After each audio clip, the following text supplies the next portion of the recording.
After Terence Crawford's dominant victory in the mega fight of this era, which is Errol Spence versus Terence Crawford, everybody started talking and asking, is Terence Crawford one of the greatest ever? Could he end up retiring undefeated, passing Floyd's record, and being one of the greatest fighters ever? And that performance definitely put him on the right foot toward that direction. But I wanted to look at Floyd Mayweather, who is possibly the greatest fighter ever and was the greatest fighter, hands down, of the era right before him. I want to compare Floyd versus Terence Bud Crawford. They both fought it at 147. This, in real life, if the eras aligned, could have been a matchup that could have realistically happened. And who would have won? Now, I don't like making these predictions until a fighter's career is fully over because we don't know which direction Crawford's career can go.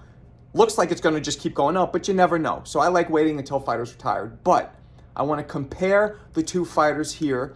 Look at sparring. Now, guys, I use sparring clips because I cannot use fights. If I use fights, the major networks will flag it and they'll remove it, and YouTube will also flag me and they'll take it down. So I like using sparring clips. But don't forget, sparring, I say this all the time, you see so much more in sparring than you could ever imagine. Yeah, sometimes guys are just working, but a lot of times you get a real feel for a fighter's style and their mistakes and what they do right and their defense and everything. So let's check out these two clips of Floyd sparring in his prime and Bud sparring in his prime, and let's see what we get. All right, so here you see Floyd with the blue gloves and his opponent with the black gloves. There, Floyd just throws a pole counter that misses. His opponent is jabbing. Floyd is keeping his distance. There is a classic waist movement with Floyd that gets him out of the way, and then he spins out. So Floyd seems to be very defensive-minded right now. Seems like Floyd's making little noises. Ooh, nice pole counter to getting ahead of his opponent. There is a classic shoulder roll, Philly shell, whatever you want to call it. The Floyd roll eludes both punches. And now Floyd's tying him up. He's talking. This was one of Floyd's few open sparring sessions that he allowed the media in there. So he's definitely showing out. He wants to leave a good mark. So now Floyd puts up the earmuffs. He's inviting his opponent to throw it. He's still making these noises. He's trying to kind of chastise his opponent. Oh, there he goes. He dips out. Classic Floyd defense with the low waist movement where he goes all the way down. Beautifully done. Ooh, there's a nice counter, and now Floyd's clowning him again. You know, I'm not a fan of this clowning your opponent so much. Every now and then it's you need to do it to get in their head, but Floyd seems to just do it even when it's not necessary sometimes, when he's dominating. Right, so Floyd is very defensive now. He's letting his opponent get off. He's just making him miss. I mean, this is getting in his head enough, doing it this way. He doesn't, I don't know if all the other stuff's necessary, but whatever. Floyd's Floyd. He made all the money and the fame for a reason, so I guess it works. There he is, beautiful defense. There's a nice jab. Now he hit him and he's talking. Beautiful jab. Another beautiful jab. Now he's moving around. And now he's waiting for his opponent to throw. He has the earmuff defense on. Now he gets caught with a jab. And he's eluding all these other. So he's not doing much offense right now. There's a nice jab by Floyd. Ooh, nice lead left hook, which lands beautifully. All right, now he's on the ropes, hits him with a nice uppercut. His opponent is missing most of his shots. So now Floyd has that great defense where his shoulder's catching most of the punches, and then his right hand's catching any left hooks that come in. And he's able to swat away jabs with his right hand too. Just kind of parry them, push them off. Okay, there's a jab there to the body. And Floyd now is starting to walk his opponent down. Ooh, nice jab there. He just goes right there after he lands the jab. All right, now he's starting to talk to him again. Ooh, nice pull counter. So Floyd blocks the jab and throws a straight right counter, just does it twice. Now he's blocking, punches with his hand. Now he's doing some weird hand motion, kind of like what Zab did when Zab fought Floyd, as a matter of fact. Kind of throws the eyes off when a fighter does that. That's what that's for. And it's just a little like you're starting to feel yourself, a little bravado. Ooh, nice. So Floyd now starting to land that counter over the jab. consistently. So now Floyd is starting to walk forward. You see the momentum. Ooh, nice 1-2. So now he's starting to walk forward. The momentum changed. He had his opponent thinking he's gonna be retreating. Now he's walking forward. So he's really switching up the style, switching up what he's doing. All right. So now it's over. The opponent throws a lead left hook and misses, and Floyd yelled, "Hell no!" Ooh, nice jab. He says, "Take that." He hits him with the jab. Says, "Take that." So now Floyd's really starting to put it on him, and completely in a style shift. Now they're in the clinch. He's saying, "Hell no!" He's talking to him. He's getting in his head. There he says something about Pacquiao. Not really sure. Most people don't talk that much when they're sparring or fighting because, believe it or not, it takes out of you, takes some energy out of you to talk. Anybody ever tried jogging, for example, and talking to somebody while you're running? It's harder to do. But Floyd is such impeccable shape. It's okay. There's a nice jab lands by his opponent. Another jab.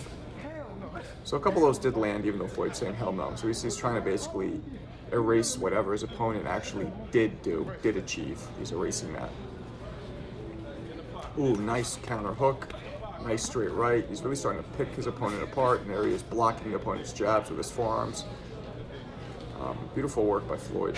Now Floyd's chasing him down, coming at him.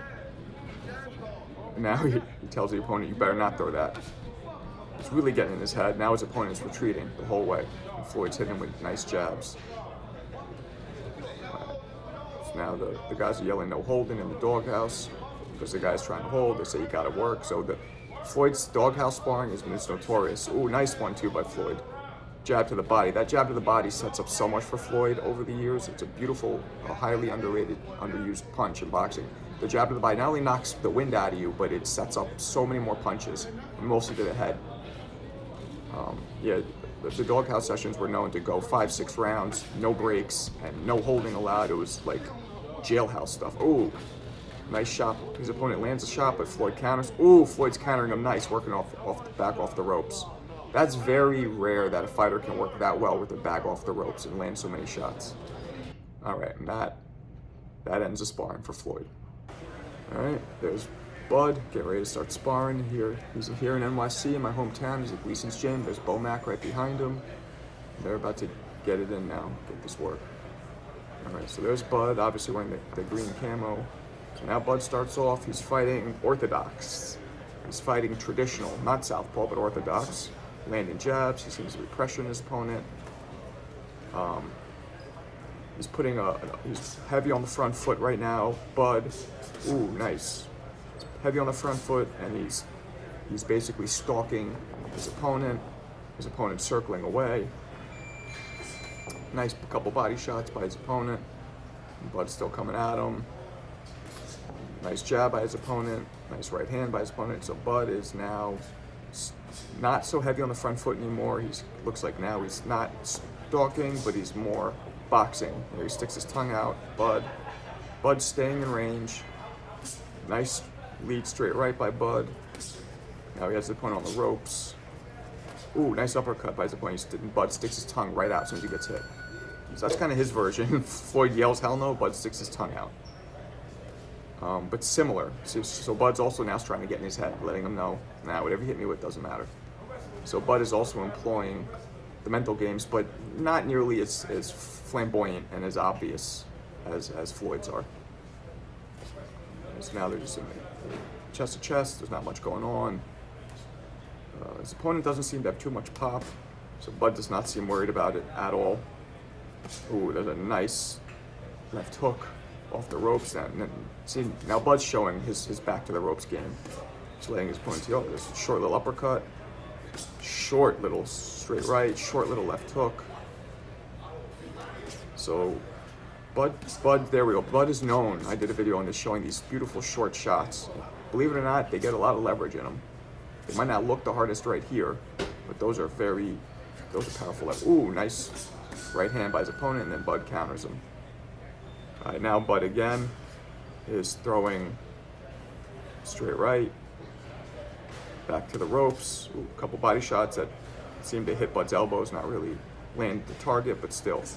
So Bud's not being very offensive right now. Seems like he's trying to just feel out what his opponent has. He's downloading information, which Floyd also did in the beginning. All right, now Bud seems to be more front foot heavy, and now Bud is coming at him. He has his hand by his waist. So this is, doing that means something. It's shifting the energy as well. He's changing. Ooh, nice 1-2. So he went down to the body with the jab and up top with the straight right. He did it. Ooh, nice. Pull counter. Double pull counter. Double pull up, and now Bud just turned southpaw. And it looks like he's definitely heavier even now on the front foot than before as a southpaw. And he has a nice wide stance, almost like a karate, like a Bruce Lee stance. So this means he's trying to really dig down and throw power. So now his opponent's holding, so he must have felt a couple things he didn't like. All right, so now Bud again, hands down by the waist. This really it says something mentally, like, I'm not scared of you and I'm coming at you. You'd be surprised how much body language plays a part when you're fighting, and how it changes you and the opponent's mind frame, energy levels. Ooh, nice counters by Bud. So Bud now is standing in the middle of the ring, and he's willing to exchange, and he's doing a lot of waist movement. So he's throwing and pulling back and coming forward. Whereas Floyd Mayweather ducks a lot at the waist completely, Bud does a lot of pullbacks. He does more subtle waist movements, a few inches back. And he keeps his head backwards. All right, so Bud's jabbing. Ooh, nice straight left to the body by Bud. He threw up top and then went down to the body. Now he's jabbing, so he really has his opponent retreating. You hear the shots. Bud's shots are very thumping. He's following him. Ooh, nice defense. Again, with that slight pull shift at the waist, he's able to elude a punch. Now Bud's, again, he's stalking him, heavy on the front foot. Nice jab, double jab. Again, the energy is very, very aggressive, almost like a bounty hunter. Ooh, nice. He has one on the ropes. Hard uppercut, which you just saw the thump in it. Ooh, nice. Another straight left to the body by Bud. And he's throwing it. Look at the distance he's keeping, because he has that front, those legs so wide. All right, and that concludes that spar. All right, so one thing we saw between both guys, which is a common denominator, which is the mind games, the intimidation. Both guys made sure to get in their opponents' heads.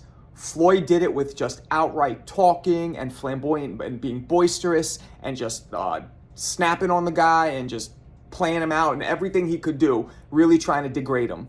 Now, while some people don't like that tactic, it does work, especially when you're backing it up. So what Floyd did was Floyd started off, he's not landing that many punches, right? And especially Money Mayweather. Pretty boy Floyd would just obliterate people with speed and power. Money was more pot shots. And that alone wouldn't necessarily knock out an opponent's confidence, but the fact that you're mixing a few pot shots here and there with him getting in the opponent's head and being like, boom, boom, boom, yeah, here, I could do this anytime I want. Look at this mistake you just made. Look at this mistake you just made. Check out the speed I got. I could land this when I want. You can't hit. Oh, the fact that he combines the pot shots, accurate pot shots, consistent accurate pot shots with the mental warfare makes him very hard to beat and makes him really dominate his opponents in and out. Floyd had great defense. Floyd obviously does the very low waist movement and around, and he does that Philly shell or the Floyd roll. And Floyd is just a master in the ring. He has so much experience.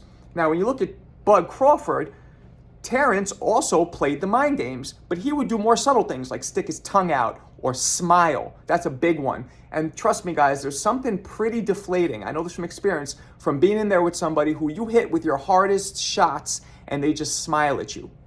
And they're still coming and they have their own power. One of the biggest differences we saw is the power. Bud Crawford's shots made his opponents' bodies just shake. You saw the physical power, and you saw the physics actually landing, and it's just a harder punch. He throws shorter shots. Floyd Mayweather's shots actually are pretty short too, though. He does not throw looping punches, but his punches obviously lack the steam, the power that Bud's do. So that's a huge difference. Defensively, Floyd expends a lot more energy with his defense, and he's also more like a cat. He's more quick-like, in and out. He makes big steps in and out. But he doesn't get tired because Floyd's always been in tremendous shape. But Crawford is a lot more energy efficient with his defense. He just moves a few inches back. He just takes a step to the side. He's very efficient. And what they both did was they both let the opponents think that they're chasing them down and that they're retreating, and then they just flipped the energy in the script. Both of them did that. They went from retreating to then going on the front foot. Terence went on the front foot, and Terence had a much wider stance than Floyd. And Floyd just started going forward, putting up the earmuffs and going forward. But both tactics really break down an opponent, breaks down them mentally and makes them tired. When you're constantly retreating from somebody who's chasing you down and who you can't hit, that makes you tired. So there's a lot of similarities between Floyd and Terence Bud Crawford, but I want to know what you guys think. If Terence Crawford and Floyd Mayweather fought in their primes at 147 pounds, who do you think would win? Tell me in the comments.